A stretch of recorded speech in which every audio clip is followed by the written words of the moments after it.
अस्सलाम वालेकुम नाजरीन, मैं हूँ राजा अमताल चौहान। बहुत सी नई अपडेट्स के साथ आपके सामने हाजिर हैं। सबसे पहले कि फील्ड मार्शल आसिम मुनीर इस वक्त चीन के दौरे के ऊपर हैं और ये दौरा सरकारी नौयत का है और बड़ा अहमियत का हामिल है। उसी के साथ साथ हमारे नायब वज़ीर आज़म और जो हमारे फॉरेन मिनिस्टर हैं इसहाक डार, वो अमेरिका के दौरे पर हैं। तो ये तमाम तर जो है वो कड़ियाँ मिलाने की कोशिश करेंगे कि पाकिस्तान जो है वो किस जानिब को जा रहा है। उसके साथ साथ तुर्की के में जो नुमाइश है उसमें पाकिस्तान ने झंडे गाड़े हैं, वो आपके सामने रखेंगे। और तुर्की जो है वो जदीद और भी हथियार जो है पाकिस्तान को दे रहा है।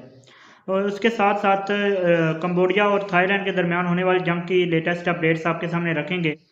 लेकिन सबसे पहले आप लोग चैनल को सब्सक्राइब कर लीजिए और वीडियो को ज़रूर लाइक कीजिएगा और आखिर तक वीडियो को देखिएगा। कमेंट्स में अपनी राय का इज़हार भी ज़रूर कीजिएगा।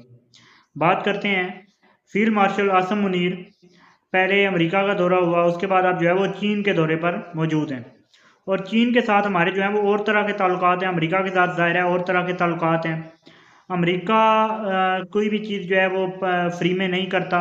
अमेरिका दोस्तियां निभाने का जो है वो कायल नहीं है, जबकि चीन के साथ हमारे दोस्ताना और बरादराना ताल्लुकात हैं, दाइयों पर मबनी। और चीन के साथ हमारे ताल्लुकात की जो है वो और लेवल है, और जो अमेरिका के साथ हमारे ताल्लुकात हैं उसका जो है वो लेवल और है। चीन ने पाकिस्तान की गुज़िश्ता होने वाले मार्का याक में और जो गुज़िश्ता बनियानुल मरसूस ऑपरेशन है उसी के उसके अलावा ऑपरेशन सिंदूर के जो टैकल किया गया जेट एंड सी जहाज़ों के ज़रिए, और जो तमाम तर जो सपोर्ट थी चीन की जानिब से और तुर्की की जानिब से, वो दुनिया भर के सामने यहाँ हैं। अब चीन का दौरा है। हमारे आर्मी चीफ ने दौरा किया चीन का। चीन की आला क़यादत से मुलाकातें हुई। चीन के नायब सदर जो हैं उनके साथ मुलाकात हुई, चीन के फॉरेन मिनिस्टर के साथ मुलाकात हुई। चीन के पीपल लिबरेशन आर्मी के हेडक्वार्टर का जो दौरा हुआ उसमें बड़ी इज्जत अफजाई की गई। उसमें जो है वो दौरे के अंदर गार्ड ऑफ ऑनर पेश किया गया, मुलाकात हुई चीन के आर्मी चीफ के साथ, और बड़ी हुई एक कंस्ट्रक्टिव मुलाकात थी। और उस मुलाकात में काफ़ी सारे मामला जो हैं तय हुए। DGSPR ने भी इस बात की तस्दीक की।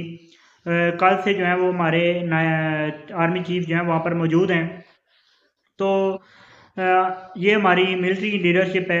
हमारे नायब वज़ीर आज़म और हमारे फॉरेन मिनिस्टर पहले चीन का दौरा कर चुके हैं, सियासी लीडरशिप।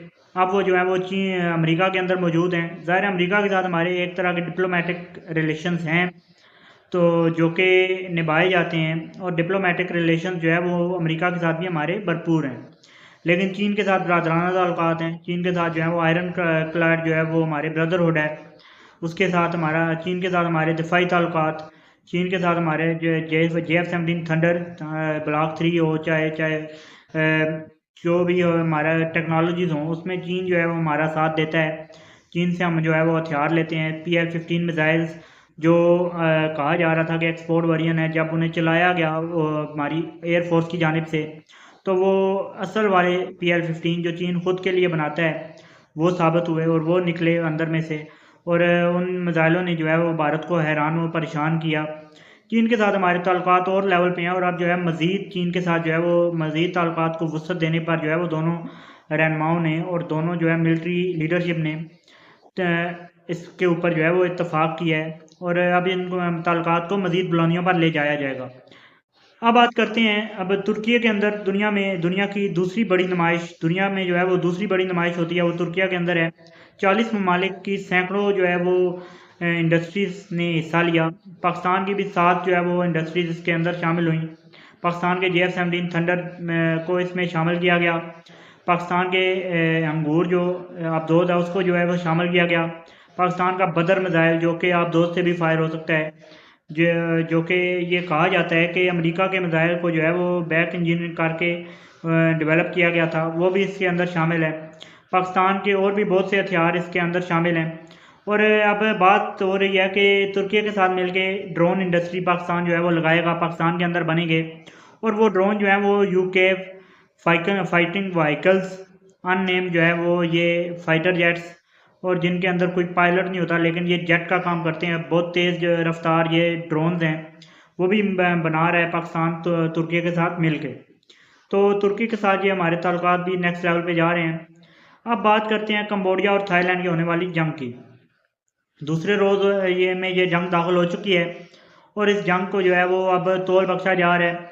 लेकिन तशवीशनाक बात यह है कि कंबोडिया के पास कोई एयर फोर्स नहीं है, जबकि थाईलैंड के पास काफ़ी मजबूत एयर फोर्स है, जिनमें जदीद तरीन F-16 तैयारी भी उनके पास मौजूद हैं और वो एयर स्ट्राइक्स कर रहे हैं। कंबोडिया उन्हें टैकल नहीं कर सकता, कंबोडिया के पास कम्बैट के लिए कोई जहाज़ मौजूद नहीं है। तो ये बात जो है वो तशवीशनाक है, जो कि चूँकि आजकल जो है वो जंगें एयर फोर्स से लड़ी जाती हैं। जहाँ अगर मुल्कों के पास एयर फोर्स मजबूत ना हो तो फिर मुल्क जो है वो गज़ा जैसी हालात देखने को मिल सकते हैं। तो कंबोडिया अब जा रहा है सीज़ फायर की जानिब, लेकिन थाईलैंड अभी सीज़ फायर के लिए तैयार नहीं है।